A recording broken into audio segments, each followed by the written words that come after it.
Hi everyone, Aiden here with etrailer. Today we're going to be taking a look at and later we'll be showing you how to install the Konig self-tensioning snow tire chains on our 2022 Toyota 4Runner. And this is going to be installed on our rear axle per the owner's manual, and these are going to be installed on tire size 265, 70, R17. If you don't have the exact same tire size as us, that's okay. These chains are designed to fit a variety of tire sizes, but I always recommend plugging your vehicle information, including that tire size, into our fit guide to make sure you find the exact right kit for you. But let's get started. So these chains are going to be an excellent option for all-around performance and ease of use. We'll talk about the ease of use a little bit later, but for the performance, you can expect really good traction on turns because these are a diamond pattern chain.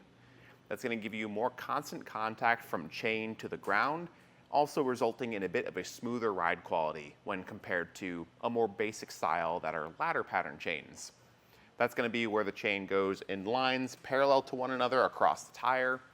It gives you better traction on starts and stops, but it's going to be a much bumpier ride quality. And with these being a square link, that's going to give you better traction in snow and ice conditions.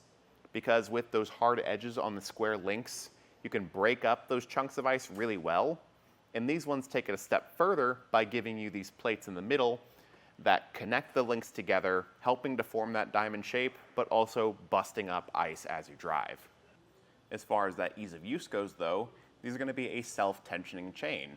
And really all that means is that one, the tensioning device is built in so any slack around the chain is going to get pulled out and you don't have to pick up extra pieces separately to do that. And it's going to be constantly applying tension. That's where it gets the self-tensioning from. That's going to basically be this ratcheting arm that feeds through this buckle here and pulls tight, keeps it from loosening up. And it hooks into this cord, which stretches out from this housing and is constantly trying to pull that arm tighter. So as we drive and the chains inevitably settle onto the tire, somewhat resulting in a looser fit, the idea is that this cord is going to be pulling that slack out if it appears. This is going to give you the absolute easiest convenience, I guess, because there's a little less manual input that you have to do when tightening the chains, and it gives you a little bit more peace of mind when driving, knowing that it's going to self-adjust. Looking around the chain, the construction is going to be pretty high quality. You've got coating on pretty much everything that sits around the sidewall or potentially in front of the wheel. So whether it be coating on the links here, making them a little less jarring to touch in cold weather, or plastic coating on the pieces that come in front of the wheel, so if you bump into a snowdrift and it hits, it's not going to scratch or scuff your wheel. It's going to make this all really easy and nice to use. Not to mention those coatings are color coded so that your connection points are all red. It makes them really easy to find, especially if visibility isn't great. Now as for the actual links making contact with the ground, you're going to be working with a manganese nickel alloy.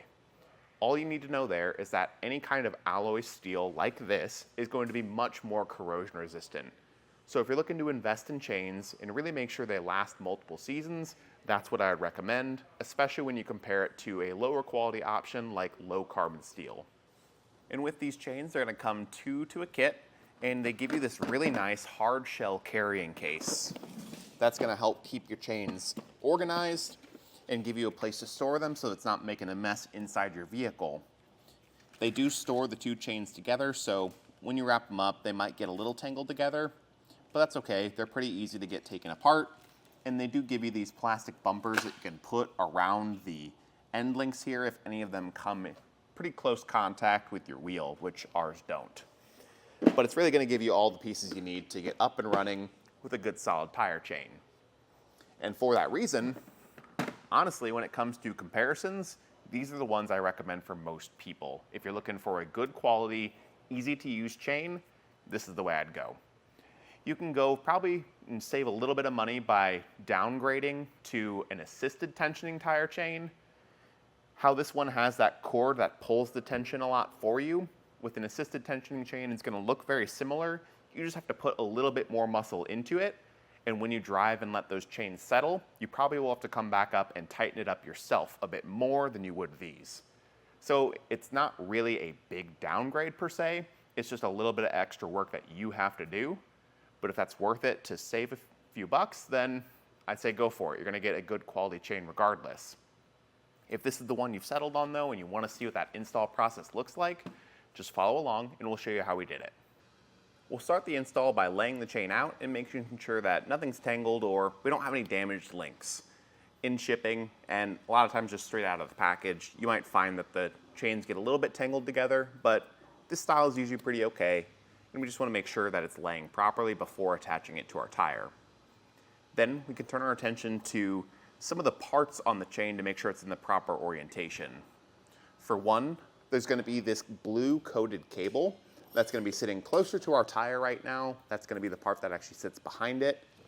And on the end, where the chain actually connects to that cable, there's going to be these end links. Those end links will have a smoother side and a more hooked side. We want that smooth side to be facing up currently because that's the part that'll actually be touching our tire. Another thing you can look for on these chains that some don't have is the Konig logo. Just make sure that's facing down right now. But once you've got the orientation all set, you can take your chain and feed it behind the tire. I like to take the side that doesn't have my tensioning arm because there's less to get tangled up there. And I'll just push it by that cable because it holds its structure a little bit better, and drape everything towards the front, making sure that things don't get too tangled up along the way. When your chain is laid out, there should be an open section in the base of it, and that's where we want the base of our tire to be sitting. But when everything's pulled to the front, you can just grab the cable by either end and bring this up into the wheel well where we can make our first connection. What that's going to look like is these studs and this catch plate just hooking up together like that, pulling it tight, and draping the rest of the chain out to the front. And out front, that's going to be a series of free links and a hook. I'm just going to bring that red hook to the red link there and get everything centered up.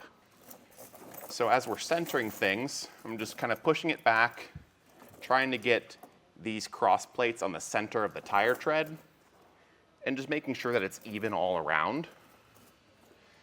We might decide later to come back to those top connections and tighten them up, but for now I'm just leaving it loose so we can get a feel for what it all looks like. And our final connection will be around the bottom here, where we've got our self-tensioning arm, this ratcheting catch that we can open up, put that arm in, and start to pull it tight. And we want to pull that up towards this arm over here. Bring it over, hook it to that ratcheting arm. I like to give it a pull or two just myself, making sure that I've got it nice and tight. But at this point, we want to go ahead and install the other side, because as we drive forward, these chains are going to self-adjust a little bit. You know, the chain will sit and kind of settle into the tire as it moves, and because this cord is pulling constant tension, hopefully as it loosens up and settles in, this will pull that slack out. It's a good idea to hop out and just check on it anyway, making sure that everything has settled in properly. And if we need to make any tightening adjustments, we can do that whenever we go back out and check.